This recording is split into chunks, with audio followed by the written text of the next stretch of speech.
नमस्कार साथियों, मैं भारत भूषण जो यूथ क्लासेस में आपका स्वागत करता हूं। साथियों, आज हम सूर्य अभिताप के बारे में पढ़ेंगे कि सूर्य अभिताप क्या है।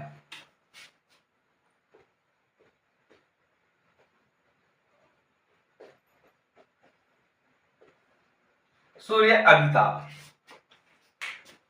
सूर्य से निकली हुई उष्मा सूर्य अभिताप कहलाती है, या यूं कहें सौर ऊर्जा का वह भाग जो पृथ्वी द्वारा ग्रहण किया जाता है सूर्य ताप कहलाता है।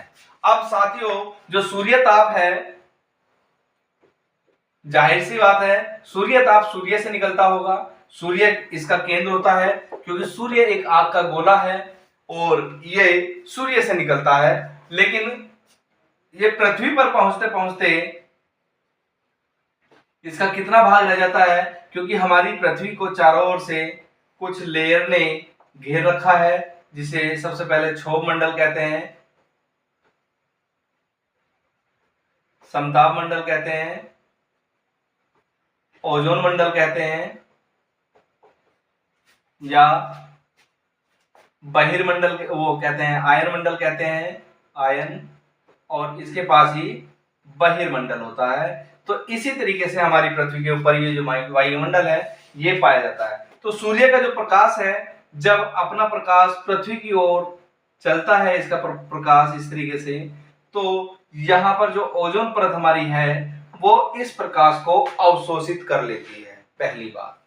तो पृथ्वी तक हमारा जो सूर्य का जो प्रकाश है, क्योंकि हम जानते हैं सूर्य के अंदर 6000 डिग्री सेल्सियस का जो इसके तल का तापमान, 6000 डिग्री सेल्सियस इसके तल का तापमान। लेकिन जब हम इसके आंतरिक भाग की बात करते हैं तो इसका जो टेम्परेचर है करोड़ों डिग्री सेल्सियस का इसका टेम्परेचर है अंदर का, क्योंकि इसके जो होल पाए जाते हैं, इसके होल, तो उसका भी जो टेम्परेचर है, एक होल का टेम्परेचर लगभग 1500 डिग्री सेल्सियस होता है।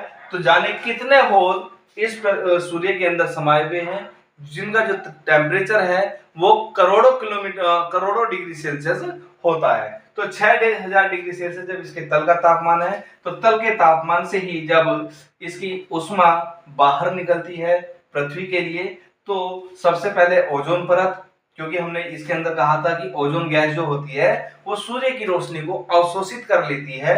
तो जब इस ओजोन परत से सूर्य आगे बढ़ता है, इस परत को आगे बढ़ा देते हैं, तो जब पृथ्वी तल तक पहुंच पाता है तो इसके ऊपर जो जल पाया जाता है, सबसे पहले देखो जल, पृथ्वी पर जो जल पाया जाता है लगभग कितना 19% भाग सूर्य का जो प्रकाश पृथ्वी तक पहुंचता है 19% भाग जल के द्वारा अवशोषित कर लिया जाता है, ग्रहण कर लिया जाता है, या इसकी शक्ति को कम कर दिया जाता है जो उष्मा पृथ्वी तक पहुंचने वाली होती है।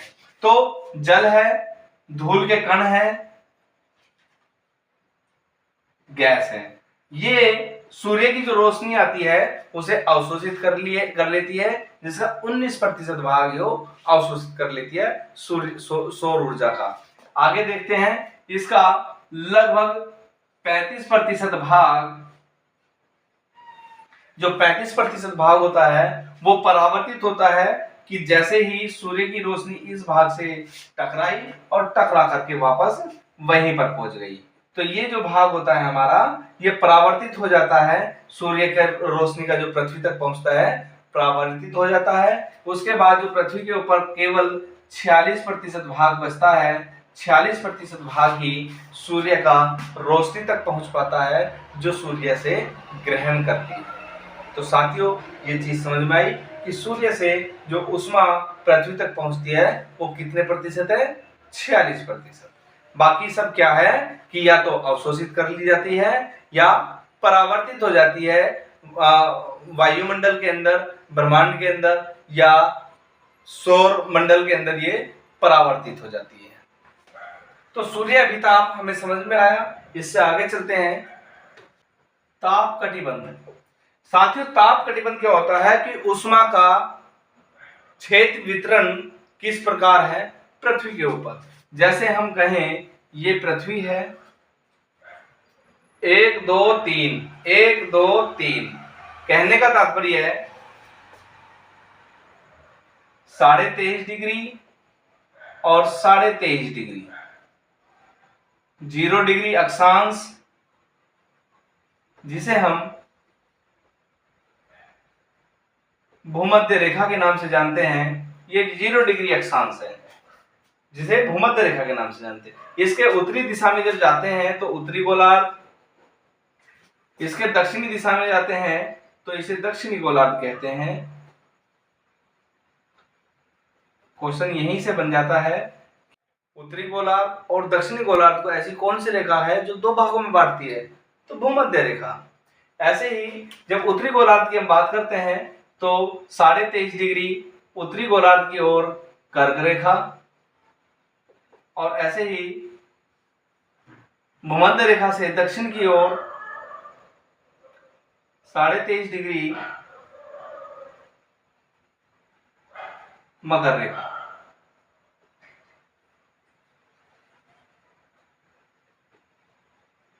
तो ये कर्क रेखा और मकर रेखा एक ऐसी रेखा है, जब हम सूर्य की बात करते हैं, सूर्य, तो सूर्य की जो किरणें हैं यहां पर लंबवत पड़ती है। पहली बार जब सूर्य की रोशनी लंबवत पड़ती है तो लंबवत पड़ने के कारण इसे उष्ण कटिबंध कहते हैं। इसे उष्ण कटिबंध कहते हैं क्योंकि सूर्य की रोशनी यहां पर बिल्कुल लंबवत पड़ती है। दूसरी बात, जब ये लंबवत पड़ती है तो यहां कर्क रेखा और मकर रेखा के बीच के हिस्से को उष्ण कटिबंध कहते हैं। उष्ण माने उष्मा या अधिक ताप, केवल यह ताप ही ताप पाया जाता है, अधिक ताप। जब सूर्य की रोशनी पृथ्वी के ऊपर या भूमध्य रेखा के ऊपर लंबवत पड़ती है, जो कर्क रेखा और मकर रेखा के मध्य में स्थित है, तो 2 बार इसकी स्थिति ऐसी आती है कि इसमें 2 बार दिन और रात बिल्कुल बराबर होते हैं। जैसे 21 मार्च और 23 सितंबर को दिन और रात बिल्कुल बराबर होते हैं, क्योंकि लंबवत पड़ती है सूर्य की रोशनी, तो यही लंबवत से एक बार सूर्य उत्तरायण जाएगा और यहीं से एक बार दक्षिणायन जाएगा। तो उत्तरायण और दक्षिणायन जब जाता है तो 23 सितंबर और 21 मार्च को जो सूर्य की रोशनी है वो पृथ्वी के ऊपर बिल्कुल लंबवत पड़ती है, जिससे दिन और रात बिल्कुल बराबर होते हैं। तो जब दिन और रात बराबर होते हैं तो ये जो दिन रात और बराबर होते हैं तो 12 घंटे का दिन और 12 घंटे की ही रात होती है, टोटल मिलाकर के 24 घंटे। ना 1 मिनट ज्यादा ना 1 मिनट कम। इससे आगे चलते हैं थोड़ा सा और, यहीं से शुरू करते हैं। जब सूर्य की रोशनी उत्तरायण की तरफ जाती है तो यहीं से 21 जून जो सूर्य की रोशनी कर्क रेखा पर पड़ती है, तो 21 जून को भी सबसे बड़ा दिन होता है। सबसे बड़ा दिन 21 जून को, क्योंकि इस दिन भी सूर्य की रोशनी कर्क रेखा पर लंबवत पड़ती है और यहां पर सबसे बड़ा दिन होता है। और जो सबसे बड़ा दिन होता है वो 13 घंटे 48 मिनट और 52 सेकंड का होता है साथियों। तो ये सब चीजें भी हमें जानकारी रखनी चाहिए कि सबसे बड़ा दिन होता है तो उसका जो समय होता है वो कितना होता है। अगर मैं यही रात की बात करूं तो जिस दिन सबसे बड़ा दिन होता है उस दिन रात की जो वैल्यू होती है या रात का जो समय होता है वो कितने मिनट का होता है या कितने घंटे का होता है। तो 24 घंटे में से हम 13 घंटे 48 मिनट और 52 सेकंड इसे घटा देंगे तो जो शेष बचता है वो इसका रात का समय होता है। तो साथियों ये हमारा एक छोटा सा ग्राफ था। आगे चलते हैं। कर्क रेखा और उष्ण कटिबंध हमने पढ़ लिए। अब मकर रेखा के ऊपर जो समय बचता है ये कर्क रेखा,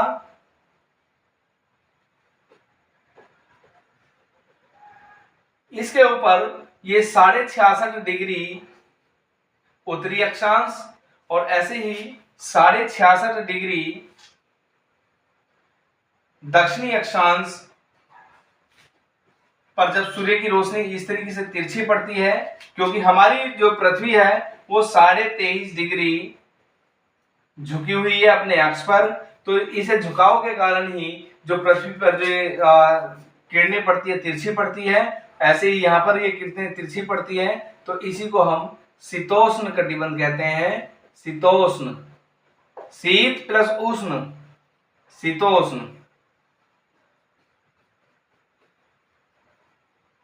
इसे शीतोष्ण कटिबंध कहते हैं क्योंकि यहाँ पर जो शीतोष्ण कटिबंध है, यहाँ कुछ समय के लिए सर्दी और कुछ समय के लिए गर्मी पाई जाती है। साथ ही यही एग्जांपल मैं देता हूं, जब हम भारत की स्थिति देखते हैं तो भारत में ये कर्क रेखा इसे भारत को 2 भागों में बांटती है, जिसमें दक्षिण भारत और उत्तर भारत। जब हम उत्तर भारत की बात करते हैं तो शीतोष्ण के कारण यहाँ पर सर्दी और गर्मी दोनों पड़ते हैं। अब गर्मी का समय है क्योंकि मई का महीना चल रहा है, अगला महीना जून का आएगा, तो 21 जून भी यहीं पर आने वाला है, तो यहाँ पर ये शीतोष्ण कहलाता है। लेकिन दक्षिण भारत की अगर हम बात करें तो यहाँ पर आज भी गर्मी है और अधिकता के कारण। ऐसे ही यहाँ पर शीतोष्ण है, यही कारण है कि यहाँ दिन और रात असमान होते हैं, यहाँ दिन और रात बराबर नहीं होते। आगे चलते हैं। 66.5 से लेकर के 0 डिग्री अक्षांश तक का जो क्षेत्र पाया जाता है वो हमारा शीत कटिबंध कहलाता है। शीत कटिबंध, यहाँ पर हम केवल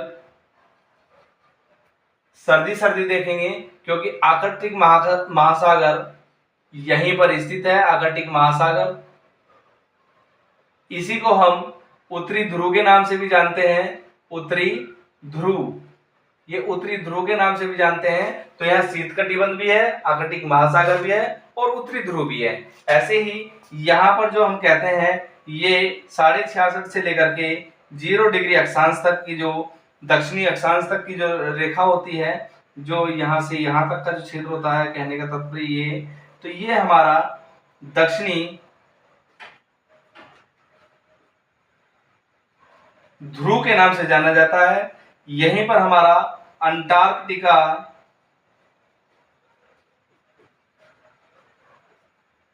महासागर भी है और इसी को हम शीत कटिबंध के नाम से भी जानते हैं। शीत कटिबंध। तो ये सारी चीजें क्या है, ये हमारी सारी चीजें पृथ्वी के ऊपर पाई जाती है, जो भूमध्य रेखा से लेकर के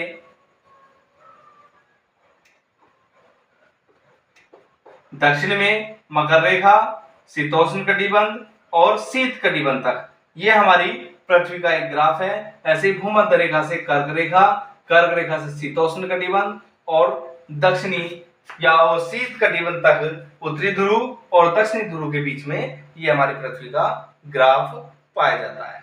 साथियों, ये एक छोटा सा वीडियो हम बना के आपको दे रहे हैं। आशा करते हैं ये वीडियो भी आपको अन्य वीडियो की तरह अच्छा लगा और मैं समझता हूं कि आप हमारी वीडियो अच्छे से देख रहे हैं और उन्हें लाइक और सब्सक्राइब भी कर रहे हैं। इस बात का विशेष ध्यान रखना, क्योंकि हमें भी मोटिवेशन तभी मिलता है जब स्टूडेंट हमें थोड़ा सा पॉजिटिव रिजल्ट देते हैं। Thank you.